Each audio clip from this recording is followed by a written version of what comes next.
So I want you to listen to this without and then with.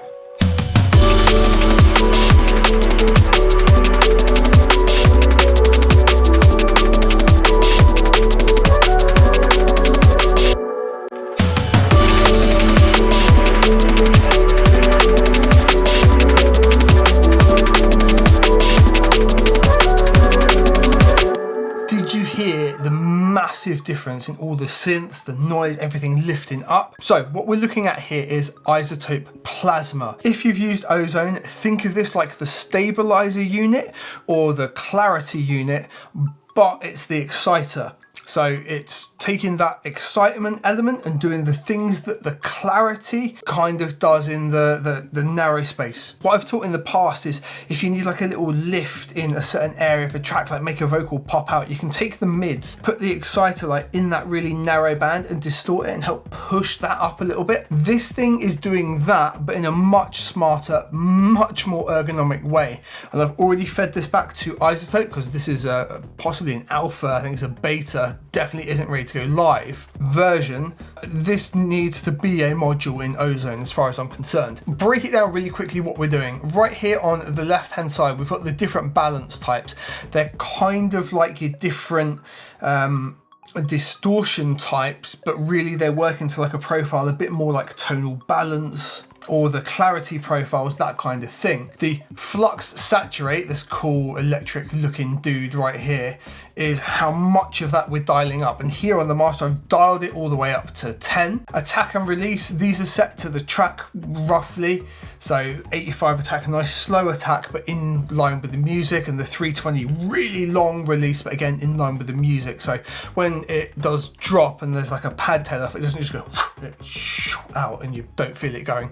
I've also, just have a quick look at the bottom here, automated it in and out at times it doesn't need to be there. We've then got overdrive, so this is how much we're putting in and then how much we're saturating. And you'll see I may have cranked it all the way to 10, but I've only got the tiny little 0.3 bit of overdrive going because that is all it needed once it was cranked like this.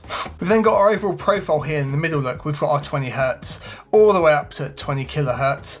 The metering on the side, I don't fully understand if I'm honest. I don't have a manual yet, it doesn't exist, but we're starting at 0 dB, so I presume this is adding nothing, and it goes all the way up to 6 dB, so I presume we're adding 6 dB of gain at that frequency, but it's not mega clear if that's the case, and you can shoot it way beyond the 6 dB at this time. That might be cleared up later. When this video comes out, the manual should be here and I'll link that below for you. So as you can see here, when we play back, we can see the frequency spectrum, we know where sound's being added, and we can see roughly by how much. So it seems like it's adding, say, around 200 hertz range here, 2 to 3 dB in this moment and instance here. And these two white lines here I've got, they're excluding the extreme high and extreme low. I can have them back in, absolutely. I can have it so it adds all those extra highs in. In this instance, I wanted it to be a little bit more narrow, a little bit more focused. We found it right here around like 3.1, I think it was. It seemed to be the right kind of zone, so it's now excluding those zones here and only focusing on this central zone. Little icon up here means we're working in left and right at the same time, so stereo. We can switch it into mid-side or transient and sustain, just like we can with Ozone, which again, it's ready to be an Ozone module, just saying. We've also got the delta, so we can actually hear the difference. So if I hit delta, now we can hear what it's actually adding. What it's adding sounds a bit, well, awful, but it's adding it in, it lifts everything up and it does a really, really interesting job. So what I want to loop over here are right where everything drops after my bum bum bum here. Pads, keys, drums, everything all lands at once. Now without this, the mix does sound fine.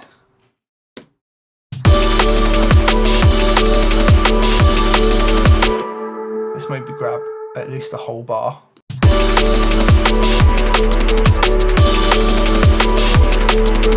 Everything's there, all the elements are great, it's pretty nicely balanced. This is a work in progress track, by the way. All the meters are flat, like I've done like no mixing apart from gain staging and sound design. Now let's pop Plasma on. It just lifts everything up in the right spaces. I'm overdoing it for the video, but you can hear what it's doing, and it's doing it in such a good way.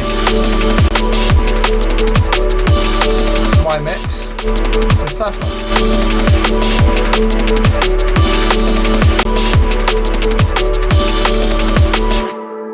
I find it's a lot more obvious if you do it when it drops in like this.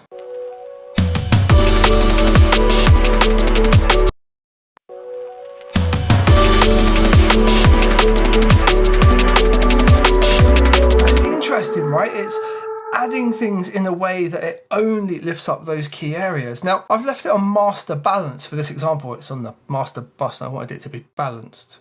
Anyway, what we can do, we can make it so it's, for example, brighter. And you'll see now we're getting a lot more at 2K.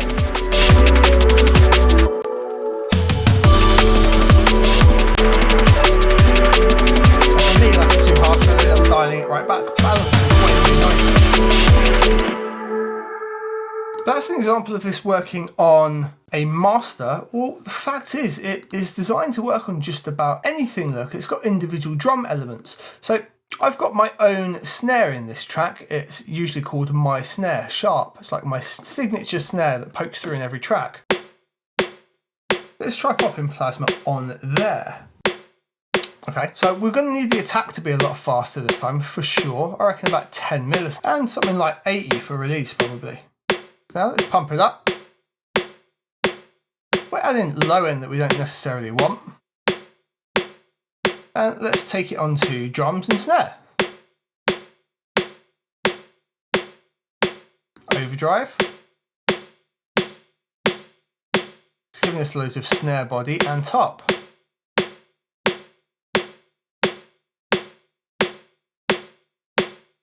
The more we pump it up, the more of that we get. Now, if we don't want the body and we just want that fuzz at the top, we narrow it out.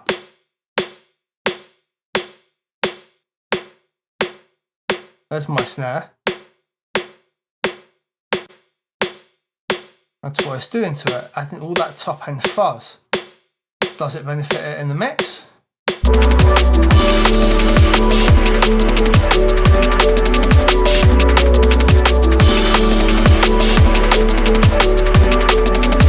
Yeah, a little bit. Should we push it even further?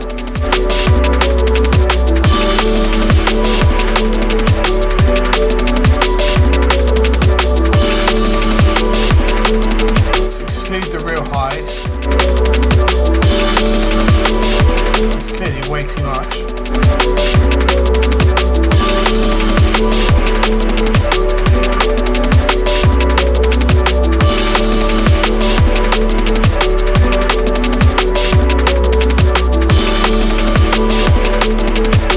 It's nice, it just gives like a little up in the top. Alright.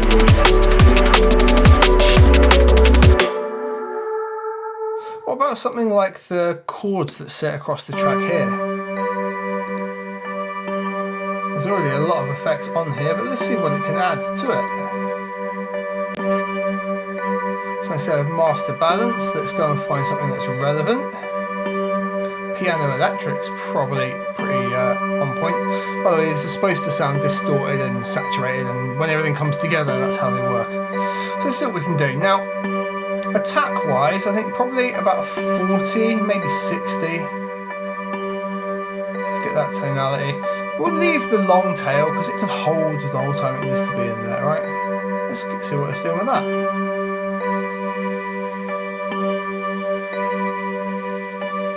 Now I know my kick's sitting right around 100 and I don't want any of that, and my snare's sitting around here, so I don't want that either.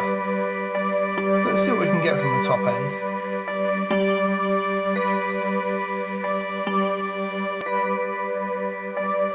So let's bring a lot of the noise and saturation up.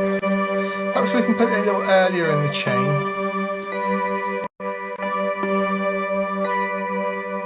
I'm still doing a very different job now, look.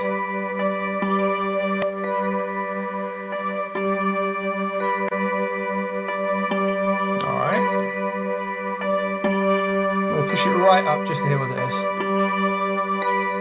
That's too harsh. Right there. And take the overdrive back.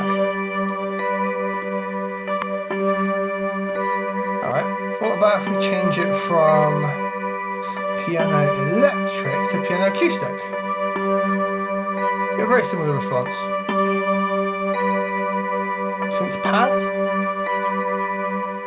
A little flatter. Light it back a bit. In context.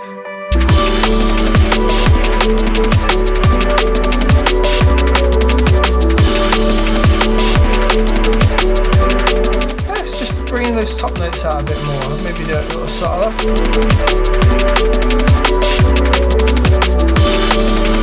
I don't think that really needs it though, for sure.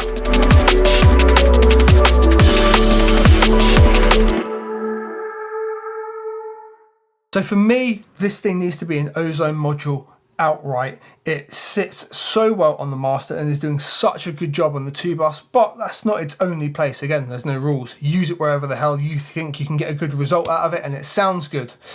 But yeah, it's a very interesting tool, definitely worth a look. I have no idea what it is like on price point or anything. Like I say, it's a pre-release right here, and my only feedback to them is get this in the next version of Ozone ASAP, because I want that in that chain rather than having to put it in front of it.